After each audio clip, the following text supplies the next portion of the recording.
here. I'm very honored to be here to represent the Bonner Forum. Thank you, Brian, for inviting me, and Mrs. Bonner. I very much appreciate being here, and I'm really humbled to be in Portland, Oregon, and talking about cities, because you are one of the real leaders in America. I mean, I speak and I go to lots of cities, and you are put up often as one of the real models of how cities ought to operate. Maybe up close it doesn't look as good, but know that people believe that you are really one of the great examples of American cities. I'm going to talk about equity at different levels. One is equity between regions, and the challenge in America is there are regions like Pittsburgh not too long ago that was a failing region, and we have Detroit and others, big cities and small towns, that are trying to figure out who they are, because the economy of the world has fundamentally pulled the rug out from under them. And what are they going to be, and how do their citizens succeed? And you benefit from that in a sense because people leave those areas and come to other places. And I want to talk about that. And I want to talk about, first though, the changes taking place. And the fact that every city in America, in fact in the world, I come from Australia, is facing a redefinition of who they are. And Pittsburgh, for example, faced that in many ways earlier than what other cities are doing, and faced it in a much more traumatic way. Other cities are doing okay, and so they're less likely to feel the imperative to want to change. You might be one of those where you're feeling pretty good about yourselves, and maybe you're not as likely to change. And I think that is to rest on your laurels is a fatal choice to make. And I think this is all about choices communities have to make, and that's what I want to talk about. And I have to point this, yes. But first I want to talk about a guy named Horatio Nelson Jackson. Anybody know who he is? You don't know your history. Let me tell you about him. Horatio Nelson Jackson was a doctor from Vermont, and he was in California at a medical convention at the dinner with a group of other doctors, and they were debating the impact of the automobile in American society. And all the doctors, as smart as they were, thought it was really a toy for the rich, was never going to have any impact. And Horatio thought it was going to be a game changer on society. And he bet them all $50 that night he could drive across the United States in 90 days. The very next day, he went out and bought his first car. He convinced the young mechanic, Sewell Crocker, to go with him. And they bought a dog named Bud that day for whatever reasons. And the very next day, they're on the road driving across the United States. It's 1903. And in 1903, there were 8,000 cars in America, 150 miles of paved road, and no highway department in any state. 63 days later, Horatio, Sewell, and Bud drove down Fifth Avenue in New York City. They were the first people to drive across the United States. By 1923, sort of what planners talk about, by 1923, there were 10 million cars, hundreds of thousands of miles of paved road, and a highway department in every state. Society as we knew it changed dramatically. In 1903, there were 53,000 harness makers in America. By 1923, there were 2,000. We are there now. We are sitting where Horatio Nelson Jackson sat in 1903, and you're going to be the smart doctors, or you're going to be Horatio Nelson Jackson that sees the future. The world is getting redefined through globalization, through demographics, through technology in ways that are only we're at the very beginning of that definition. One is if you're on the East Coast, whether you're in Boston or New York or Baltimore or Norfolk or Savannah or Charleston or Miami or Gulfport or New Orleans, they're all spending $500 million or more to expand their ports to chase the expansion of the Panama Canal that were open in 2014. It is driving huge infrastructure investments on the East Coast because they believe a lot of the China traffic will not stop at Long Beach but come through the Panama Canal. Whether that's true or not is redefining the whole East Coast transportation network as people chase this traffic. You're not going to read this in the back, but these are the employment changes in a variety of cities in America in the last 20 years. Just in the last 20 years, if you want to talk about living in the middle of a revolution, Philadelphia lost 50% of its manufacturing jobs in the last 20 years. So Philadelphia had a little bit, about the same amount of jobs in manufacturing as they did in education, healthcare, and technology. In 20 years, they have now almost 3.5 times more technology-related jobs than they do manufacturing jobs. Portland is one of the least, you've maintained your manufacturing jobs, or maybe you lost them prior to 1990. I don't know. Pittsburgh lost ours, a lot of them. But you have increased by dramatically your jobs in education and healthcare and professional jobs. These are the numbers you're seeing all over the country. And so when those cities are making choices about the kind of infrastructure they're going to invest in. And by the way, if I look at this, what do you think is the single most important raw material those communities need to compete in that new economy? Education. And what's the controversy in every state and every community in America is whether we want to invest in education. And yet we're watching whole economies get redefined. And if I'm talking about investments of infrastructure, what do I want? Do I want to invest in a new road to an industrial park in the suburbs? Or do I want to invest in transit that gets people easier to the universities in the area around the universities? They're the choices that communities need to make today to decide whether they're going to be a 21st century city and how they compete and the role that those jobs have. I'm not suggesting that manufacturing is going to go away. There's a new steel mill just 20 miles north of Pittsburgh being built. And friends of mine are involved in it. It's a $2 billion investment. And I ask them, I mean, I love Pittsburgh, but why are you building a steel mill here? And they said, because labor costs don't mean anything anymore. Because where it would take 10,000 people to make steel, it takes 700 now. Because of the impact of technology. And so smart manufacturing is going to be a driver in our economy. Education is at the key to that, and research is at the key to that also. And then the demographics, I mean, isn't that the most famous word in America now? Of course, Rush Limbaugh says demographics don't matter. We just weren't conservative enough. I'm joking. He did say that. My daughter called me and said, we have to hope that he continues to say that. Demographics are redefining America. People like me are making choices. If you're old enough to get the AARP magazine, you know almost every month there's an article about where people want to live that are the baby boomers, and it is walkable places where in big cities or small towns where people don't have to drive everywhere and they have good transit. And it has good educational facilities that they can go to schools. I was at a class this afternoon, and I think 2 people in the class were just auditing it. They were retired people that just came back to school. You know, people want to have that opportunity to be able to do that. And then the next one is the Gen Yers, the sort of 20 to 32 years. It's the largest generation in the history of America. 83 million of you are scholars. And you're making really radically different choices. You're 6 times less likely to have a driver's license than your parents. That's a General Motors survey. They're terrified. Because that love of the automobile is that we all grew up with they think is disappearing. But you're also graduating from college with on average a $25,000 debt. Shame on us for forcing you to have to do that, to make that choice to get an education. And so this generation is going to look at where they live, and ULI has done some surveys of Gen Yers. 75% of them in our survey want to live in, guess where? Walkable urban neighborhoods.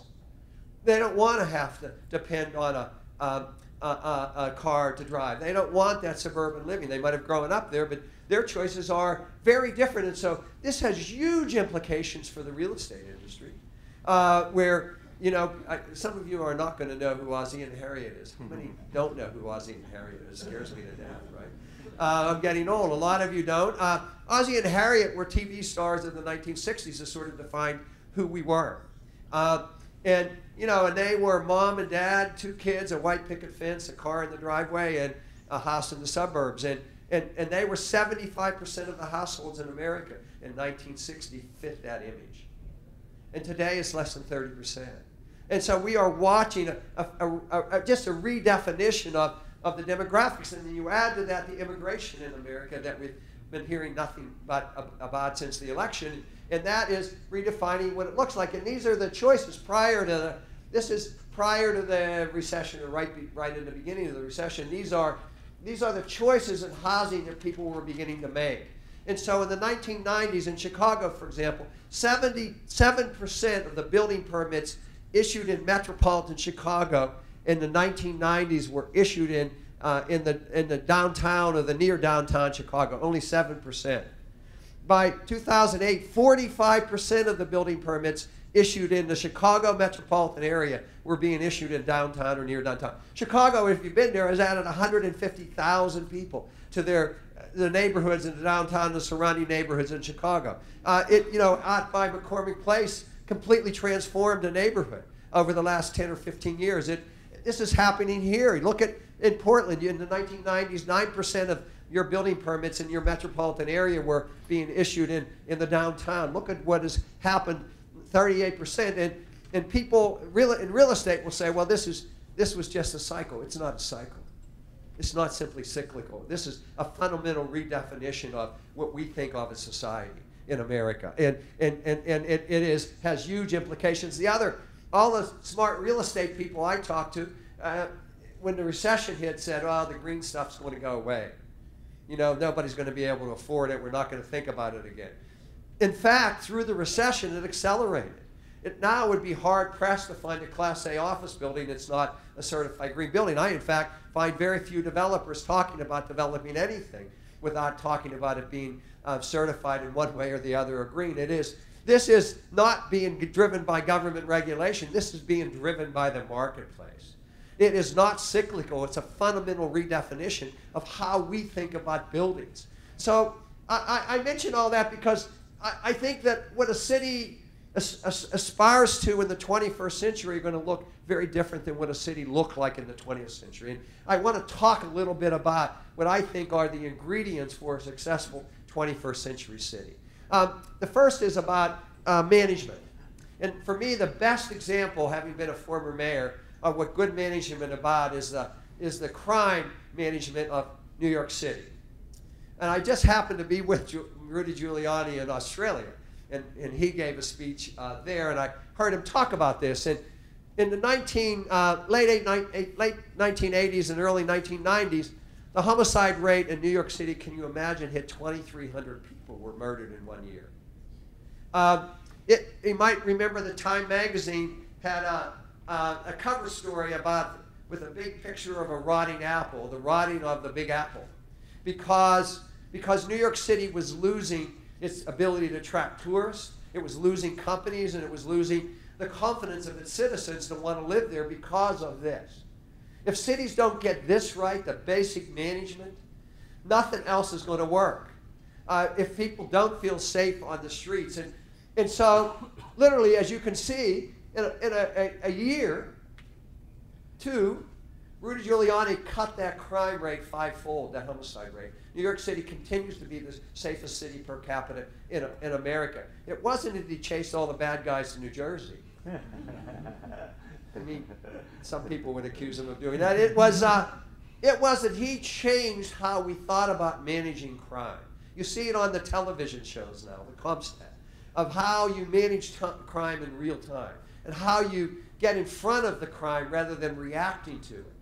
And he made a huge decision in how to apply technology to managing crime. And he changed how we all talked about it in America and how we began to manage our police forces. And so the idea of how you manage becomes a very important one. I was talking to Rex, and you're the only one in the country that has this kind of decision making. The mayor of Denver, recognizing that Denver couldn't do this by themselves and the sprawl was killing the very values of Denver, brought together 32 mayors and 7 counties, Republican and Democrat, conservative and liberals, and they all stood together and convinced the voters to raise their sales tax, to support the construction of a 120-mile transit system. And if you're in Denver, you see that now under construction. And if you go there, I encourage you to go down to 6th Street Mall to Union Station, and you'll see over $1 billion worth of new construction taking place in office buildings and residential development where this transit system meets. You'll see transit-oriented development beginning to happen along some of this line that's open. It completely is redefining how Denver thought of themselves as a region. It is a remarkable example, and again, I think one of the issues of how you manage yourselves, of how people in a community come together. Portland's not Portland. You know, we have these state boundaries and these local boundaries that have no meaning today in a global conversation. And people in Washington State come here to work probably every day, and how you all talk about yourselves. The fact that you created a regional council with authority and responsibility is a pretty remarkable story. No place else in America has done that, and that is the best way to get to this issue. Another one I want to talk about. This is a little city, and you've done this through your growth boundaries, but will give you some sense of how the choices that you again have to make. This is Tallahassee, Florida. In Tallahassee, Florida, over the next 20 years, expects to add 50,000 new households. And they modeled this out. And Rex, I don't know if you've done this or not here, but you might want to look at it. They modeled this out. So if everybody gets their 1 acre of heaven, so 50,000 people each develop on 1 acre, it will cost $10 billion in infrastructure costs. $10 billion to give everybody their 1 acre of heaven. If 8 units per acre are built, which is sort of a townhouse, single-family detached development, it will cost $1 billion in infrastructure investments over the next 20 years for Tallahassee. And if 20 units are built per acre, which is a sort of a new urbanist development, some apartments, some townhouses, some single-family detached, it will cost only $500 million.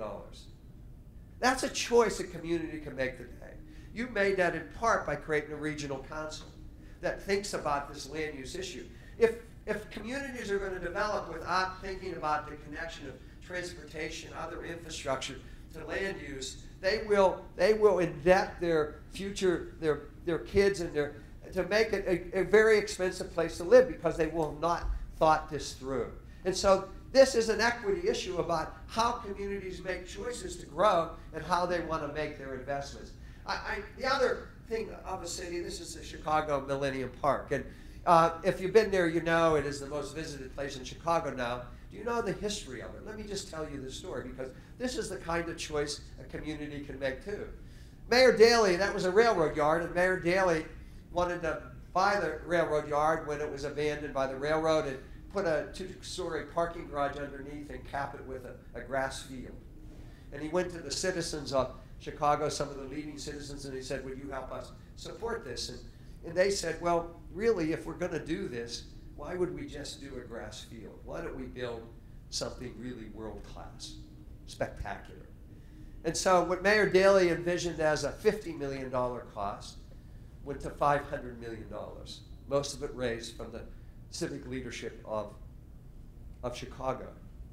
There is now $2.5 billion worth of new real estate development around Millennium Park. You can see the condos and the towers.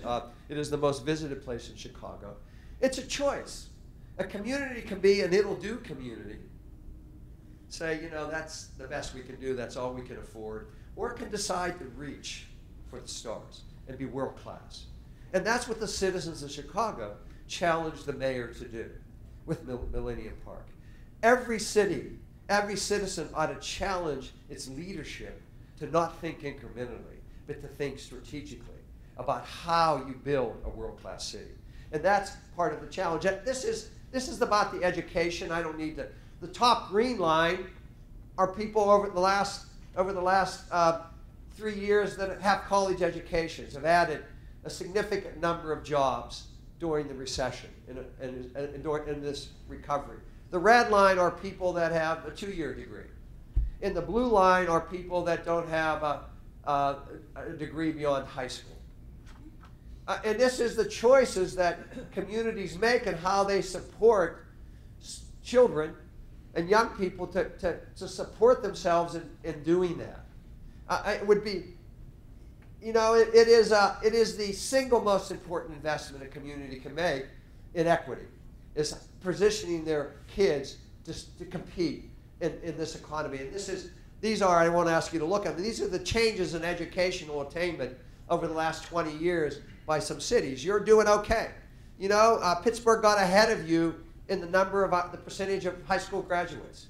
We started as one of the lowest in the country over 25 or 30 years ago, and now 91%, 92% of our citizens are high school graduates, and you're only 90%. You're falling behind. I want you to particularly look at the research triangle. High school graduation is not as high, but I want you to look over graduate degrees. Research triangle, because I'm going to talk about that in a little while, is up there competing with Boston and San Francisco. How did that happen? What were the choices they made to permit that to happen? And so one of the other ingredients I think that will make cities competitive is what I call the raw materials. And that's the investment in research. The United States invests $400 billion a year in research. About a third of that comes from the federal government. It goes largely to universities and private research institutions. I believe that our competitive advantage in America is our ability to innovate, is our ability to, whether it's in manufacturing and improving the processes or inventing new projects. And this is us compared to the rest of those blobs are all different countries. And as you can see, the United States far and away invests more in research than any other country in the world. And that investment is driving economies in funny different ways now. And I'm going to give you an example in 3 places. I'll just talk about the one in Las Vegas. The city of Las Vegas gave Cleveland Clinic $100 million to move a research facility to Las Vegas, to partner with a brain center, a small brain center was there in a large development called Symphony Park. And when the mayor did the groundbreaking for this, he said, you know, you'll be able to come to Las Vegas and gamble and get your brain operated on at the same time. True story, okay? In New Orleans, there's right now, if you go there, $2.2 billion being invested in a medical research complex. LSU and Toulan building new medical schools and because they want to become an innovation center. They're chasing this here. And I mentioned Las Vegas and New Orleans because you don't think of them as the hotbed of innovation. You think of them as the hotbed of other things, but not innovation. They want what you have. They want what you have. And one of the ingredients, so I want you to, for a moment, think of that raw material. As we would say in Pittsburgh, coal in the ground. That coal in the ground has no value being in the ground. You need to build an infrastructure to take advantage of it. That infrastructure is an entrepreneurial climate in the universities that permits that technology to move easily to commercialization. It means that there's risk capital available. And the risk capital is really a critical part of this. And the good news is that venture capital in the United States is by far the most available in the world. People from all over the world want to come here to get their companies funded. The bad news is that 2/3 of the venture capital invested in the United States is invested in 3 areas, and Portland's not one of them. It's Silicon Valley, it's Boston, and it's the New York area. So how many of you saw The Social Network? So what does Mark Zuckerberg do? Goes to San Francisco. Right, he starts his company in Boston when he's a student at Harvard, and he just wants to get to 1 million people on Facebook. And he needs capital to get the equipment and everything he needs to get to that 1 million people. And his friends say, well, you got to take this idea to San Francisco because that's where most of the venture capital is. And he does, and Facebook's in California, and it has 800 million people on it now. And Boston has an inferiority complex about this and has recently created a whole program to try to lose the future Mark Zuckerbergs. The question is, are you losing your future Mark Zuckerbergs? Because they can't find the opportunity, and that was Pittsburgh's story. And it's a lot of stories all across the country, is that the venture capital often shows up and says, that's a great idea, we'd love to support you. We'd like you to move the company to Silicon Valley or to Boston. And I could give you dozens of examples where that was happening in Pittsburgh. And so that venture capital, you're doing okay. I mean, you're not with Silicon Valley, but this is your history over the last 10 years of, on average, probably anywhere from $150 to $200 million of venture capital, and anywhere from 20 to 30 startups per year. Pretty average and pretty good.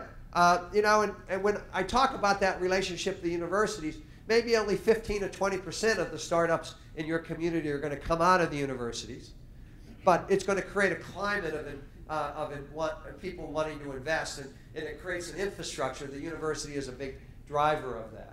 And you get somewhere around $350 million a year in research dollars invested in the two major universities within Portland also. This gives you a sense of what that technology economy is doing. In the last 18 months, the technology economy has created jobs 4 times faster than the economy on average, the normal economy. And these are some cities around the country that are becoming on the map. Some like Silicon Valley and Boston, well known. Others like Pittsburgh, or you're on there, Portland, Austin, are cities that are up and coming, that are really beginning to build a significant part of this economy. Let me now just talk a little bit about, I want to underline first the word intentionality. Silicon Valley and Boston, I don't think, are good models, because I think they largely happened organically. Not to say that there weren't key important leaders there, but they really start after World War II, huge federal investments, great universities, people that see opportunity to start jobs. Nobody's thinking about it, just sort of happens. And I think that what is really important for us to understand in America is the intentionality, that communities can make a choice about transforming their economy in a different kind of way. And you have all the ingredients, more so than most places I go to visit. And you've done that. But I think the first one to do this in America was in the 1960s, was the Research Triangle in North Carolina. You had Raleigh, Durham, and Chapel Hill, great universities. And you had, and literally true story, 6 guys are at a country club lamenting the fact, get rained out, lamenting the fact that, sitting in the bar, they were lamenting the fact that their sons and daughters they send them away to college and they don't come back because there's nothing to do but work in tobacco and lumber.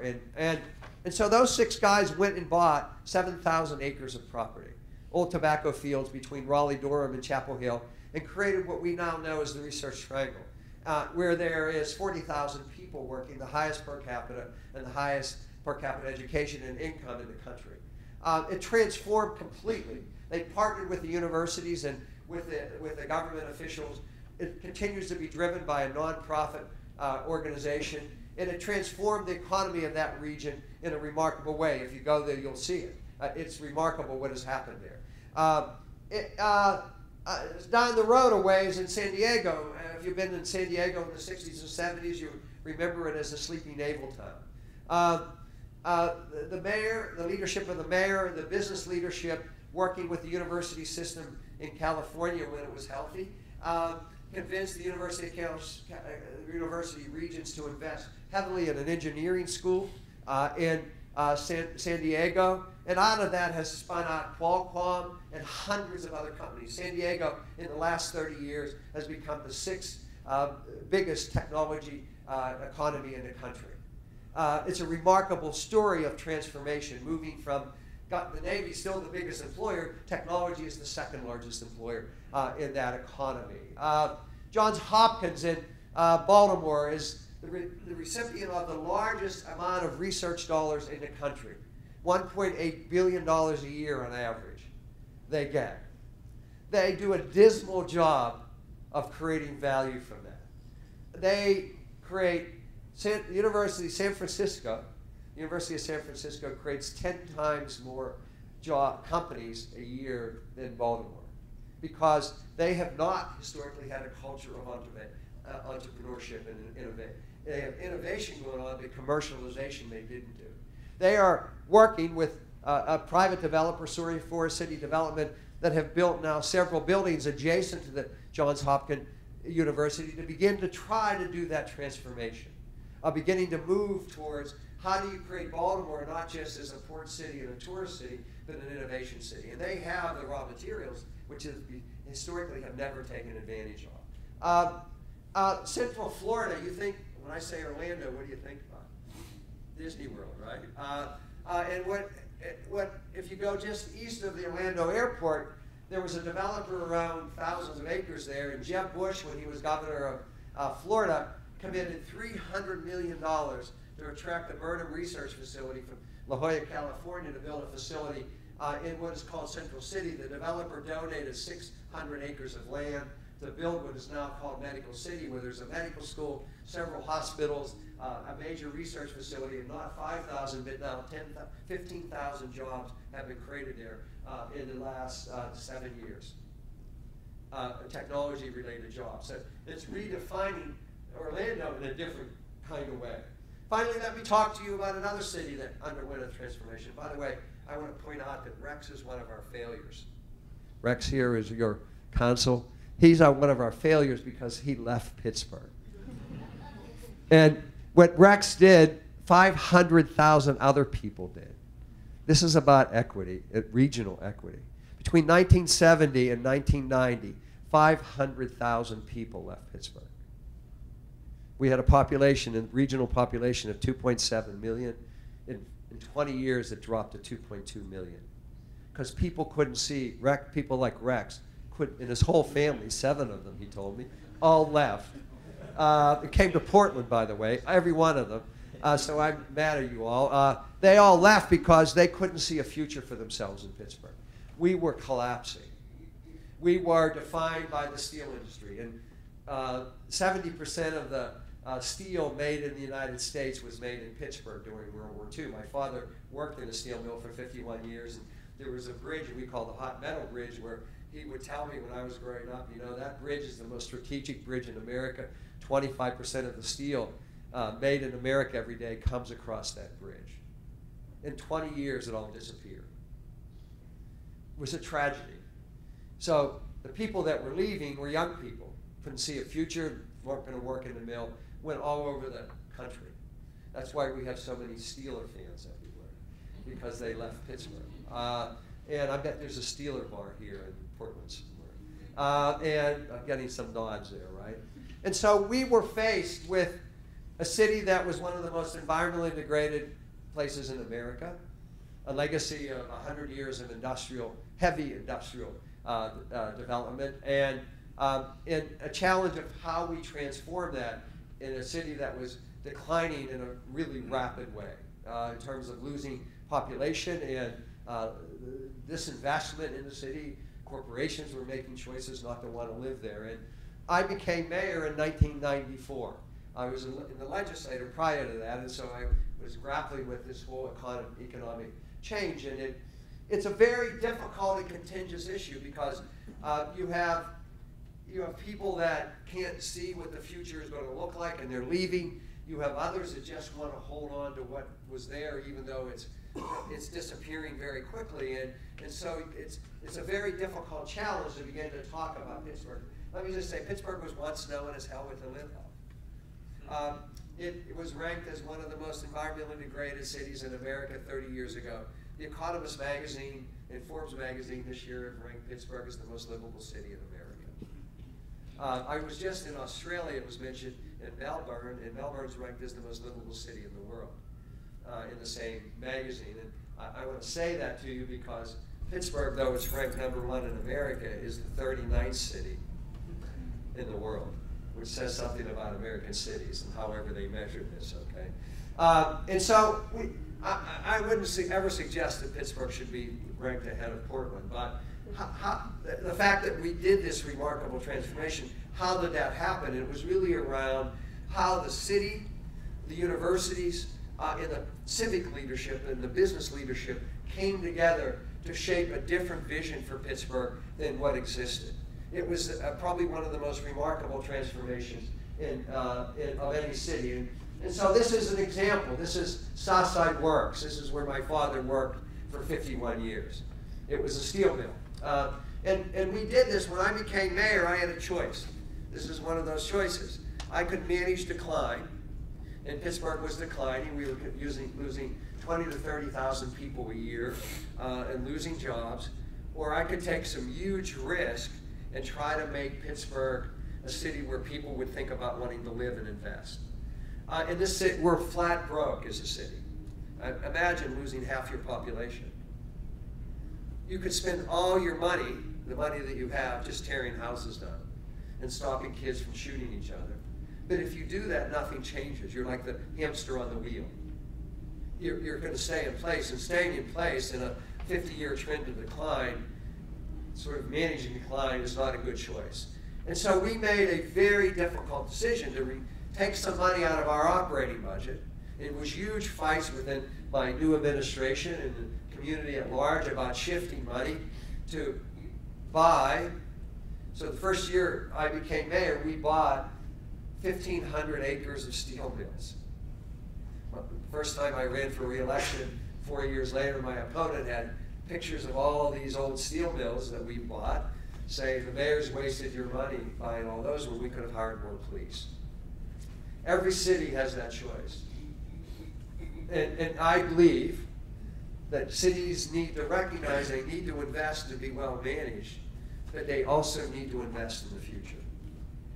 They need to have resources that they're willing to take a risk on to invest in a future in shaping their city to compete. And so we made that decision in a very difficult environment. We bought 1,500 acres. This was a 130-acre steel mill that we invested in.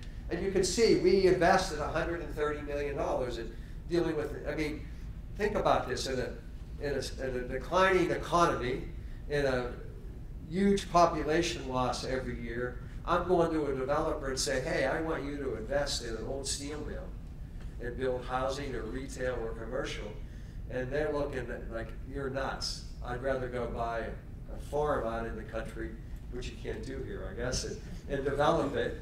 It is so much easier to do than invest in an old steel mill. So we need to figure out how we share the risk with the developer, how we build a partnership with the developer. We want the developer to make money. We don't want them to pick our pocket. How do we get them to think about investing in Pittsburgh? How do we make that happen? And why is that so important? Because if somebody builds, PNC Bank is a big bank in Pittsburgh, and they make a choice about building an operations center that's going to employ 3,000 people. If they make a choice to build that out in the suburbs with big surface parking and no public transportation, it might as well be in Cleveland for 30% of the population of Pittsburgh because they can't get there. But if we can get them to think about investing and building that in the city, which they did, then we build a transit stop and we put a parking garage into it, then those jobs become accessible. And then we work with PNC to create a network that provides the training and moves people from poverty into those employment opportunities. And so making those connections, which I'll talk about a little later, were very important. But the first was the real estate. Is you need to get the jobs to invest here on an old steel mill. And you needed to get developers to want to be willing to take the risk with you to be a partner in doing that, to be able to share your vision of how you shape a city. And this is what's there today. And so we're 10,000 men and women made steel. There's now a cheesecake factory. And 600 units of housing and a dozen or more office buildings. And, you know, my father would shoot me if he were alive. We did this, but instead of taking an abandoned steel mill, we converted it into this. And the universities, I mentioned that, were very important partners. In a very intentional way, we work with our universities. And in fact, we as a city financed an innovation center on the Carnegie Mellon University campus. This was a center where existing companies like Microsoft and Google could hang their hat. It wasn't an incubator for new businesses, but for existing businesses where they could hang their hat and just work and research with Carnegie Mellon and some of the joint research. And remember that, because I want to make a connection through Home Depot. Home Depot, big deal, right? So in we bought big pieces of land like whole steel mills, and we bought other pieces of land, and one of the pieces of land we bought was an old Sears site. in a failed urban renewal project of the 1960s and 70s. How many are architects and planners in this room? So if you're old enough, what were you all smoking and drinking in the 60s and 70s, right? I felt like we had to tear everything down. And this was one of the failed urban renewal projects. It was heavily invested in and it failed. And so Sears left 20 years earlier, and it was a really gritty urban neighborhood. And we made a decision when we bought the site. We said, what's going to re-enliven this? Was one time a healthy commercial area. What was going to get rich people and poor people to come back to this neighborhood to shop? And we decided it was a Home Depot. It's 10 miles from the nearest interstate and 15 miles from the nearest Home Depot. And so we called up the real estate people at Home Depot and said, we'd like you to think about putting a store there. And they laughed at us and said, this is not where we would think about putting a store. And I called up the mayor of Atlanta and said, tell me about the two guys that owned Home Depot. And he told me about Arthur Blank and Bernie Marcus, but he said particularly Bernie Marcus is very philanthropic and very active in national Jewish affairs around the country. So we went to our friends in the Jewish community and asked them to invite Bernie Marcus to one of the many dinners they have. And he comes, and a friend of mine hosts him at a reception, and my bodyguard who carried a gun and I went up to him and said, we're kidnapping you. True story. And he looked at us like we were nuts, and we said, no, we want you to go look at something. And we put him in a car, took him out to this site and said, share our dream with us. We think you can be the catalyst to change this neighborhood. We need you to put a store here. This is in 1996, 97. Home Depot did not have urban stores back then. And so at the end of the dinner, Bernie came up to me and said, we'll put a store there, but you need to work with us on it. And he called me every 3 months to tell me what we were doing right and what we were doing wrong. And so Home Depot came there, and it was the best partnership I've ever had with any company. Home Depot, 18 months before we make the deal, it's 18 months before the store opens, we set up a process where we recruit from that neighborhood. It's a very low income neighborhood. And Bernie was particularly worried about crime, and so we opened a police station on the Home Depot site. The parking is not as big as you would see in a suburban, so it's a much more urban store. And we had stores around the edge of the parking lot that attract, so people could go to Home Depot and then go somewhere else and shop and not have to get in the car. And we set up a process where we would have a neighborhood recruitment office to recruit local people to work in that store. 80%, we open the store, the people get hired. Bernie Marcus calls me up 2 months after the store opens and said, you set aside a little parcel over there for parking for our employees. He said, you can develop it. He said 80% of the people working in the store are coming from our neighborhood. It was a remarkable opportunity to create a path road for people who never imagined, and really the best part of the story, and I'm not making it up, is this young guy who had never worked in retail is one of the first people we hire. At Home Depot, we just think he's going to be a clerk at Home Depot. Home Depot sees something in him, sends him out to a store, and he comes back as the manager of that store. It's a remarkable example of how the public sector and the private sector can work together to create huge opportunities for people who wouldn't have thought about having those opportunities. So we get a Home Depot, a young developer from that area comes to me and says, you know what you did there is pretty remarkable. I think I can get Whole Foods. Now, for you, Whole Foods is no big deal. For us, we did not have a Whole Foods store in the whole Pittsburgh region, okay? People heard about it, it was legendary, but we didn't have anything like it. We had just basically one big supermarket chain. And so Whole Foods, this guy, we partner with Whole Foods, we provide a subsidy to this developer to take an old warehouse, we get Whole Foods. This Whole Foods store that opens is their Rookie of the Year store. It has the highest sales per volume of any store in the country. It also has the highest percentage of food stamps per square foot of any store in the country. It says that poor people want to eat well, given the opportunity. And so then it goes on. Target comes in. We built 700 new houses in the neighborhood. This is over a 10-year period. And there's a big old vacant Nabisco building in that neighborhood, 8 stories. Nabisco had abandoned it 15 years ago. Google, that's in that collaboration center I mentioned, is doing a research. They start with 2 people. They keep growing. They finally outgrow the collaboration center. They come to the city and they come to CMU and they said, this research project's really working. We want to open 1,000 jobs in Pittsburgh. And we want to go in this, not out in that suburban park out there. We want to go in this vacant Nabisco factory in this gritty neighborhood. I was just out there a couple weeks ago. 70% of their workforce either walks or rides a bike to work. It's a neighborhood that you wouldn't have thought about walking in at night 10 years ago.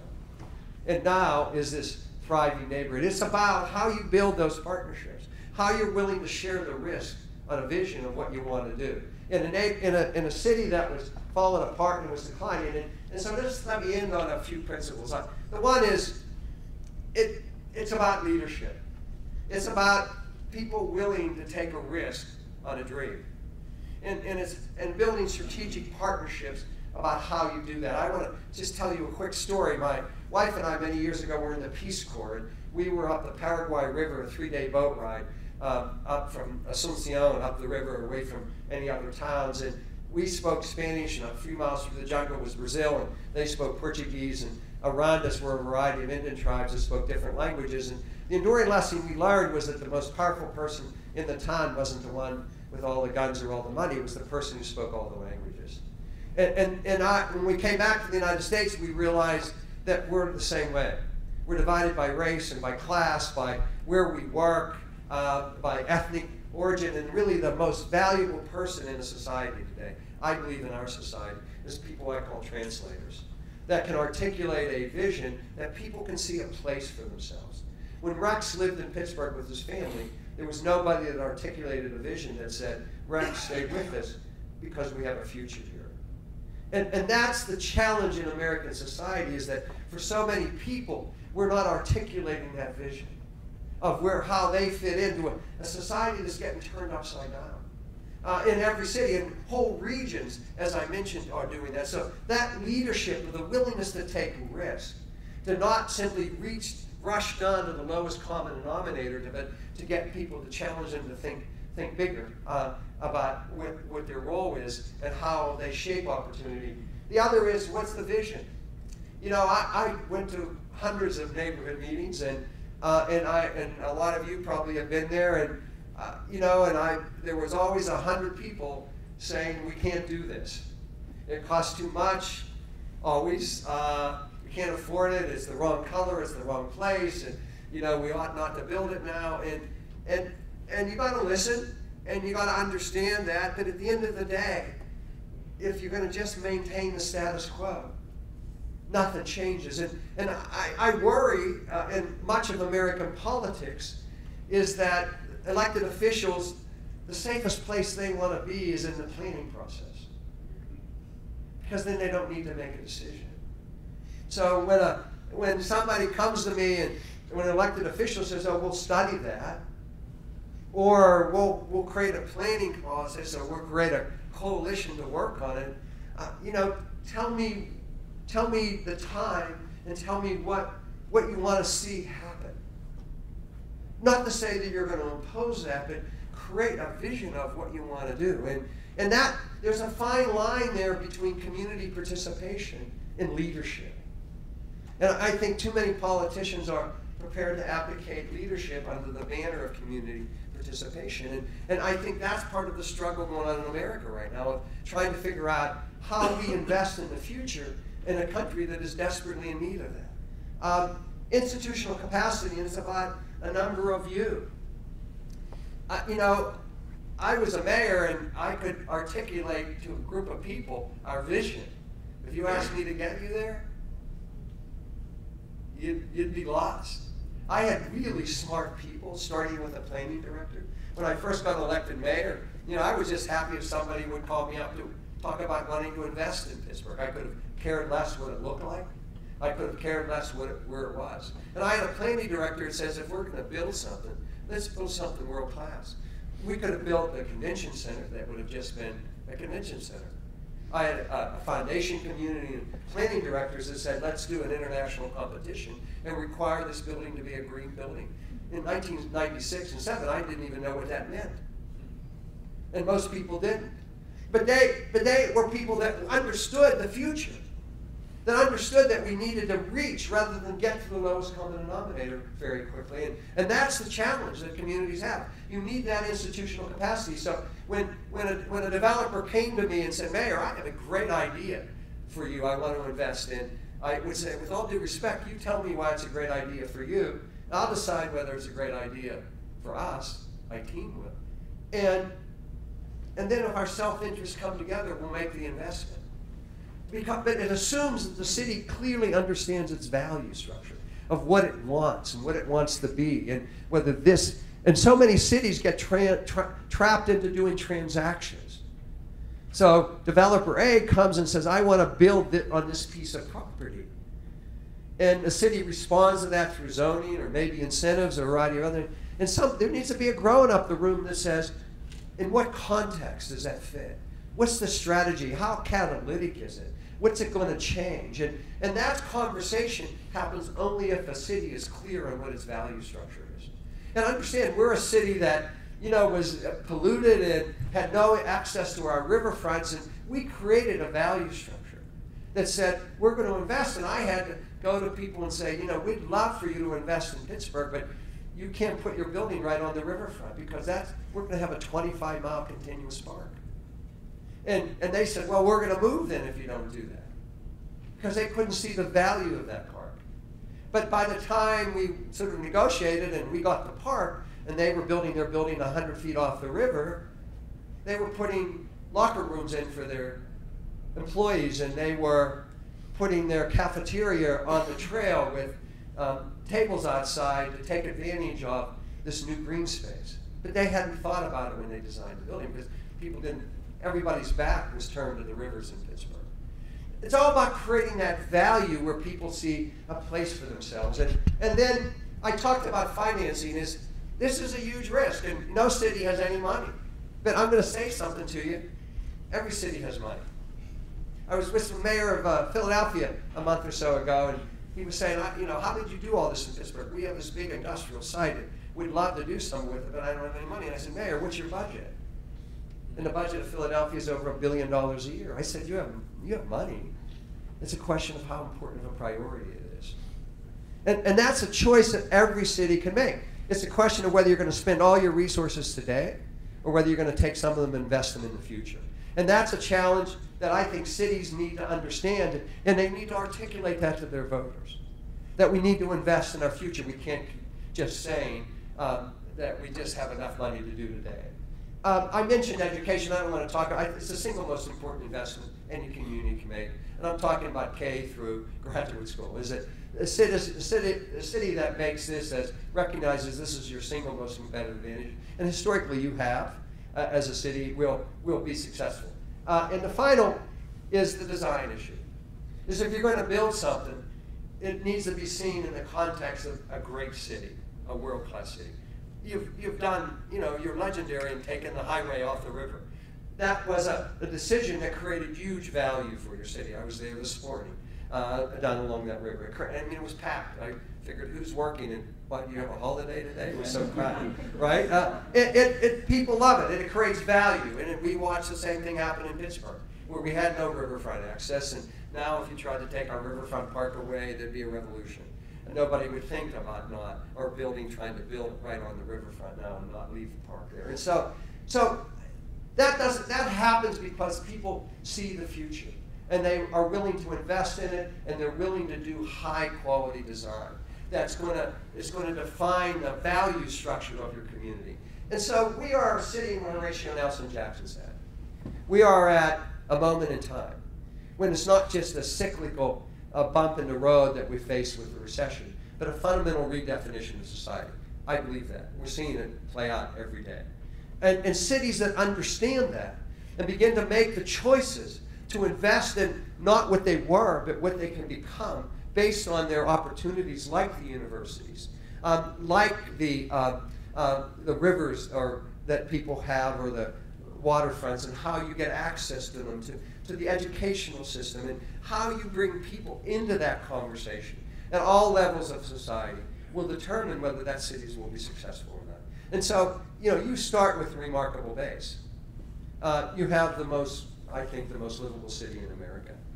You have a remarkable educational history. You have great civic planning, really the best in America. Your challenge is, do you rest on your laurels? Or do you have the community will to grab the future? That's your challenge. Good luck.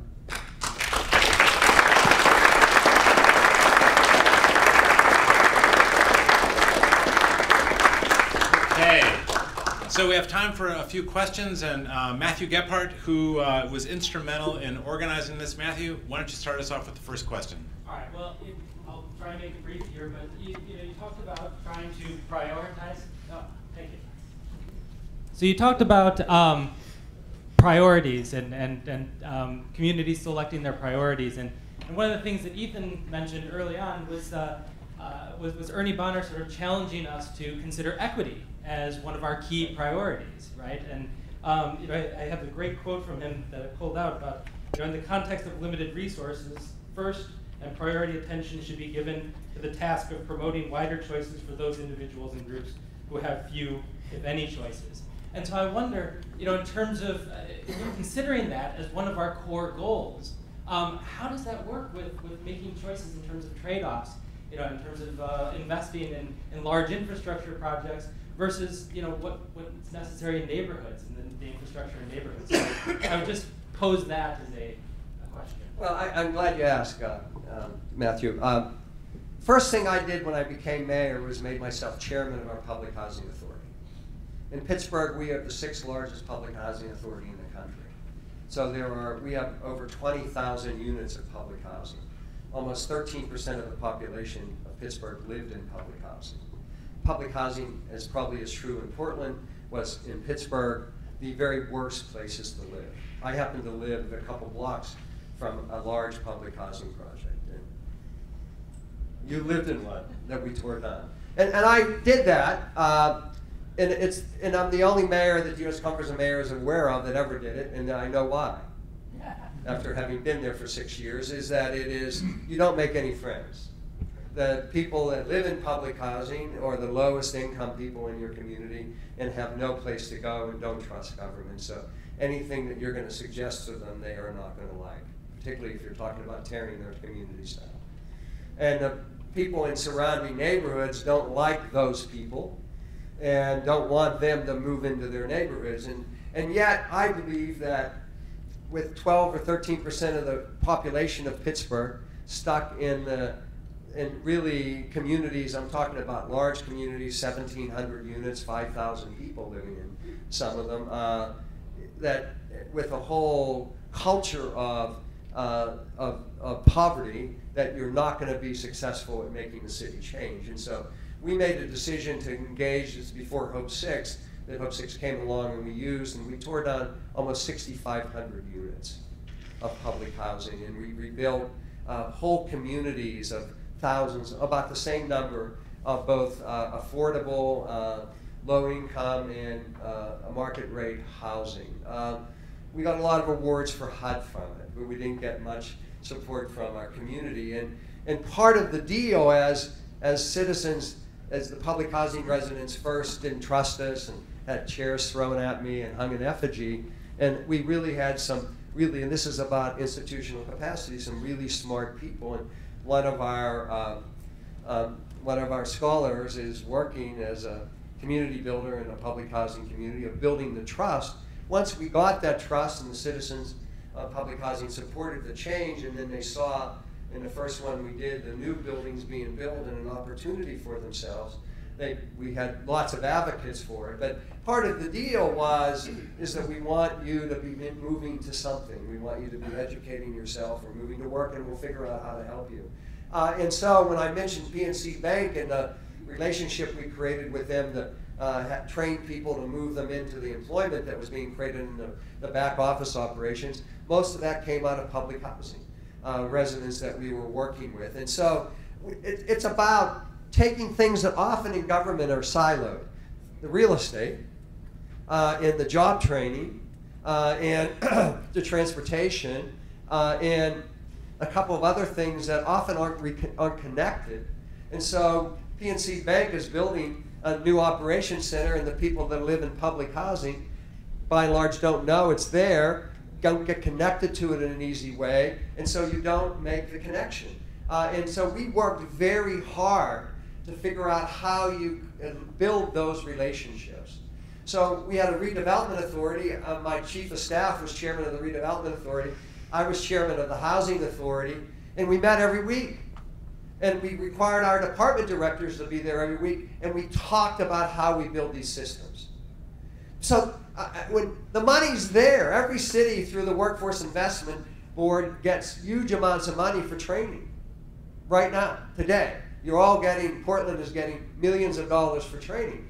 I mean, it might be connected very well, or it might not be connected at all into that population that desperately needs that step forward of how do you get that training to get to the kind of jobs now being created in Portland, not the old jobs, but the new jobs being created. And it's building those relationships. And you know, we have a strong mayor system, which gives you the ability to do that a little bit more maybe than what you have. But those connections become an important piece of how you move people from poverty into opportunity.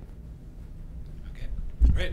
Another question. Meg's got a microphone back there, so if you have a question, got time for a few here. Okay.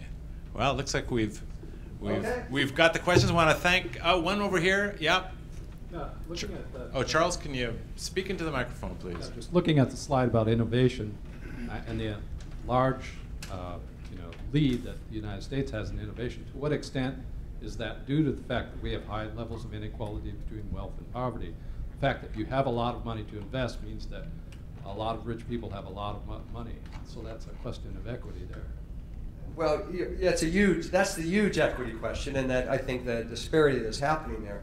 I think for communities, it's how you connect people of low income into those opportunities that are being created. I mean, I think for us, we wanted big companies and small startup companies to be successful and for them to make a lot of money. What we wanted to be able to do is to connect the new generation of Pittsburgh into those jobs. And you know, I can't speak to the federal tax structure, which is, I think, part of the challenge in this, but from locally for us, I mean, we were very interested in getting people to create companies and to get venture capital invested. I think part of the challenge, and we did this in a very thoughtful way, part of the challenge is to get venture capital to invest in cities like Pittsburgh or Cleveland or Indianapolis and keep those jobs there that are being created rather than, I mean, if they get concentrated into Silicon Valley, they might as well be in China for a person in Cleveland, right? And I think that's part of the challenge, is how, and I think cities can play a big role in that. I'm not going to suggest that we can influence the national economy, but I think that there's good models in San Diego and Pittsburgh and the Research Triangle of cities in a very intentional way capturing some of that value in their, keep it in their communities, and then getting their citizens to access the opportunities that are created there. Great. Right? Hi, how you doing, Mayor Murphy? I think a little easier on you than I did earlier, but a We quote went of to class yours. together. A quote of yours is, "You never say how you're going to pay for it. You have a vision and a dream of what you want to do, and then you figure out how to pay for it later." No, you don't. You can't figure out how to pay for it. It is in the public sector with all the problems we're facing with unfunded liabilities and pensions. Do you think that's still possible? Yeah, I do. For us to do? Yeah. Cities, you get $25 million a year in CDBG money right now from the federal government, probably. Portland does. Every city in America gets it. I don't know how you spend it. You can spend it on, as most cities do, on the day-to-day operations of your city and neighborhoods that are eligible. CDBG is Community Development Reinvestment Act. Or you can take a big chunk of that and use it to invest in housing and development in eligible neighborhoods. That's a choice you make today of money that you're getting every year. You might know how, my bet is you're using 75% of it to invest in roads and stuff in your neighborhoods that aren't making a significant difference. Just sort of keeping the hamster running on the wheel. Cities have the ability to do tax increment financing, which is is taking the money from value you're creating because you're making smart investments and using it to invest further in the future, as you've done here with the university as a partner. So cities have lots of opportunities to do that, making choices about how they want to use their existing resources. You know, and some of it entails some risk and make people nervous, but so it's not simply saying we just, you know, it's a tough time, we have all this pension liability. At the end of the day, if you don't invest in the future, you're never going to get those problems solved either. We've got a couple questions here, Cy and then Ashley. I'm a 1971 graduate of the University of Pittsburgh. You're another failure. What did you graduate in? Urban Studies. Did you? Pittsburgh was the most livable city in the country in 1983. Right. By Rand McNally, but we feel more honored because The Economist is a national. Okay, so I had the opportunity to study with Roy Luloff, historian. Right. I know. Oh yeah, I know. 20th century Pittsburgh, the Right. Pittsburgh Renaissance after Right. World War II. Right. Pittsburgh showed the way in urban renewal. In the 60s. How important, what was the relevance of that earlier experience in Pittsburgh, the alliance between the corporate sector and the Democratic Party that was so key to urban renewal back then? Right. How did it influence the work that you did? Hugely. I mean, I mentioned, I keep talking about partnerships, and somebody that knows a little Pittsburgh history is the corporate community in Pittsburgh have a long history of partnering with the public sector. Corporate community, very Republican, still continues to be, partnering with a largely Democratic administration back in the 60s, transforms parts of Pittsburgh, some of them hugely successful, some of them big failures, 40 years later. That organization continued to exist, and I met with them every other week. And they were huge partners, and so when we would go to the legislature to get things changed, I went as a Democratic mayor, and the corporate community went as Republican leaders of the community. And so they were really important partners for us to be able to make this transformation. I hear a lot, government just needs to get out of the way. I think that is the wrong, I think it's a silly statement. From crime and education and infrastructure investments, you need to go. I think you need a strong government that is willing to take risk and partner with the community, with civic leadership to do things. And if you have a weak government just got out of the way, then you have a government that you can't have confidence in. And so I hear that a lot, and that's sort of the mantra that you hear. I think for certainly at the local level, governments, you want a strong partnership in the government, and we've had that partnership, and that was for me a very important piece. That's why I keep talking about these partnerships, because I think, and the university is the third leg of that. We would meet every other week, sort of with a running agenda of how we're going to transform Pittsburgh. So that continues to be very healthy. And let's give our last question up here to Ashley, and we got a microphone coming your way. Thank you. San Francisco, as everyone knows, is the success of technology. In spite of itself. In spite of itself, of course. And Twitter, one of our new entries, wanted to expand, and they were going to leave the city.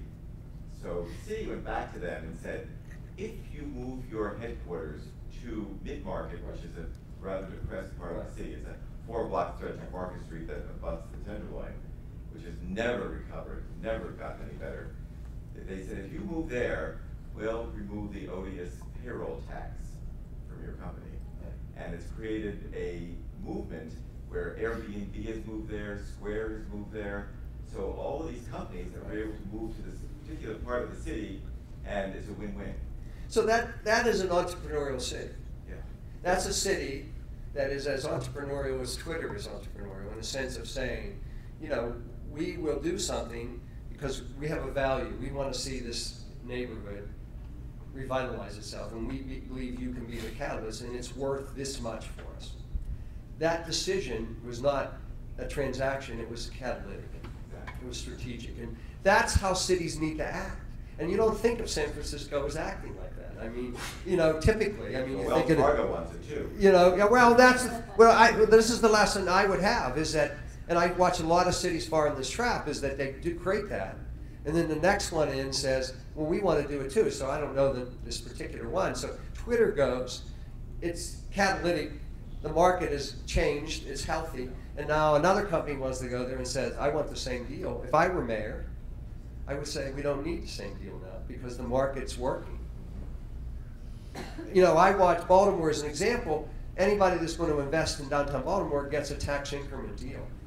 Even though there have been now lots of developments and they've been healthy and the market's healthy, you don't need public involvement. I'm very conservative in that regard, as I think the public needs to intersect with the private sector in providing support like that if the market is risk, there's a risk involved in the market, and Twitter has choices. And you want Twitter to make that choice because there's a value that brings to the city beyond simply the job. And so you need to know that, and San Francisco knew that. This would be catalytic. I'm afraid a lot of cities don't do that. So that's a good example. Okay. Thank you very much. Good luck to you, everyone. Okay, well, thank you, Mayor Murphy, for coming. Before we leave, we got a couple things left to do. If you could just hold on for 1 second. First of all, I want to thank Professor Gebhardt, Trish Hamilton, and Meg Teedy for making this all possible. Without them, this would not have occurred. Thank you so much. I want to thank, again, the Bonner family, Lynn Bonner, Chris and Lee and Ashley and Brian, for helping to make this happen now for 6 years running, and for ensuring that these themes are themes that we come back to again and again and that we don't forget. And Brian, I'd like you to come forward because I think you have a few words to send it off as us off into the night. And with that, thank you very much. They always ask me to make the altar call. If you haven't given money to your local institution, and particularly to the Bonner Scholarship, you need to tonight. There are forms outside, I'm sure. I want to tell you, would the scholarship recipients stand up, the past and current that are here? The two for this year?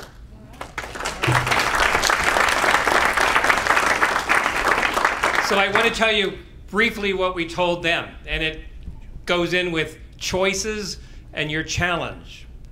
You have a choice to accept the status quo, or you individually can say, sorry, there are no rules. We're going to do it different. We're going to rethink. You, as an individual, can say, I'm going to make a difference in my community, in my church, in my nonprofit, in my neighborhood. I am going to make sure that they knew I was here and I did something. And lastly, you have a choice to give back. You have a choice when the final tally is made to make sure that you were the net giver and not the net taker in your community. So your community will succeed because you participated, you broke the rules, and you gave back. Thank you for coming.